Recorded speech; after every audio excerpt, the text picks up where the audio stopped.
बढ़ेंगे और कुछ और खबरों को देखेंगे। प्रदेश में छात्र संघ चुनाव पर लगी रोक के खिलाफ आरएलपी की हुंकार रैली को लेकर बीकानेर के डूंगर कॉलेज में पार्टी सुप्रीमो हनुमान बेनीवाल ने सभा की।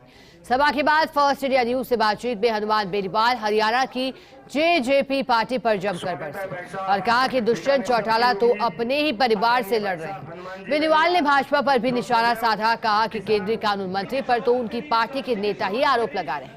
मोदी और शाह को इसकी जांच करवानी चाहिए। इसके साथ ही बेनीवाल ने एनडीए और इंडिया में जाने से इनकार किया।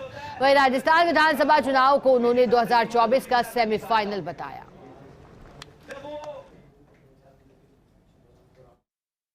आरएलपी के सुप्रीमो, नागौर के सांसद और देश की सबसे बड़ी पंचायत में अक्सर सुर्खियों में रहने वाले हनुमान बेनीवाल इस वक्त हमारे साथ हैं। उनसे बात तब हो रही है जब राजस्थान की राजनीति चुनावी साल में है। और हनुमान जी, आप जिस तरह से बात कर रहे हैं छात्र संघ चुनावों पर तो आप बोले ही हैं, लेकिन एक चुनौती भी आ गई है। मोदी जी ने जेजेपी को भेज दिया है। उनके नेता को वो कहते हैं कि बहुत बड़े नेता हैं दुष्यंत चौटाला, और दुष्यंत ये कह रहे हैं कि हनुमान बेनीवाल जी याद नहीं लिख पा रहे, चुनाव तो वो हमारे साथ जीते थे, यानी भाजपा के साथ जीते थे, आज भी वो यही है। उसको पता नहीं दुष्यंत को, मैं चुनाव जब जीता था तो मैं ये भाजपा के साथ में नहीं जीता, भारतीय जनता पार्टी। उस समय मुझे 1.5-2 लाख वोटों की आवश्यकता थी। हमारा जो पॉलिटिकल झगड़ा चल रहा है वहाँ पे, दुष्यंत अपने परिवार से ही लड़ रहा है, खुद के परिवार से। उसके दादाजी अलग बैठे हैं, भाई अलग बैठा है, तो पारिवारिक झगड़ा उनका। और वो बीजेपी के साथ क्यों, आप भी जानते हो, बीजेपी ने उनकी फाइलें मंगाई और साफ साफ कह रहे हैं दोबारा हम जेल में डालेंगे आप बाप बेटा को, चुपचाप समर्थन दो। वो उस खट्टर के साथ हो गए जिस खट्टर ने 50 जाटों के बच्चों की हत्या करवाई।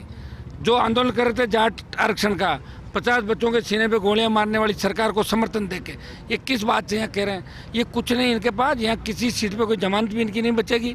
अब यह राजस्थान के बच्चों ने हरियाणा और यूपी के जो ठग आते थे उन ठगों का झंडा छोड़ दिया। हाँ, कुछ पैसा है इनके पास, लूट खसोट किया हुआ, वो पैसा बांट के कहीं 5 लाख 10 लाख, उसमें अगर कोई समाज को खरीदना चाहते हैं वो खरीदे नहीं जाएंगे। अब राजस्थान के लोग बहुत होशियार हो गए। आप भी जानते हो जेजेपी का क्या भविष्य हरियाणा के अंदर है, कोई भविष्य नहीं। मैं जाऊँगा हरियाणा, जब पता लग जाएगा उसको कि वो मेरा नुकसान कराएगा, उसका खुद का नुकसान हो रहा है। ये नहीं हुआ कि बीज आपने लगाया, पानी आपने दिया और अब ऐसा लग रहा है कि फसल को काटने किसी और को भेज लिया ये भाजपा? 30 सीटों की बात होने लगी है साहब। नहीं, लेकिन उससे बढ़िया मेरा तो फायदा है ना, कम से कम 30 तो खत्म हो जाए, तो 170 में ही करना पड़ेगा। तो आप हरियाणा जाएंगे मतलब जवाब में? वो तो अभी थोड़े जाऊँ अपना, मैं सब जगह जाऊँगा। मेरी एक आदत है, कोई मुझे अगर छेड़ता है तो मैं निश्चित रूप से उसको छोड़ता नहीं, चाहे कोई भी हो, कितना ही बड़ा। हरियाणा का यूपी सब जाता हूँ, और कौन जा रहा। ये अब यहाँ घूम रहे हैं। जब पहलवान बेटियाँ वहाँ बैठी थी तब मुंह पे ताले क्यों लगे थे इनके? वो तो हरियाणा के थे सारे पहलवान, राजस्थान का तो एक भी नहीं था पहलवान। तो कुश्ती का खेल ये आया राजस्थान के अंदर। तो फिर राष्ट्र की राजनीति में हनुमान का नाम कौन होगा? देखेंगे ना, कई ऐसे दल हैं जो दोनों के साथ नहीं है। आप पहले पूरे दलों को देखो।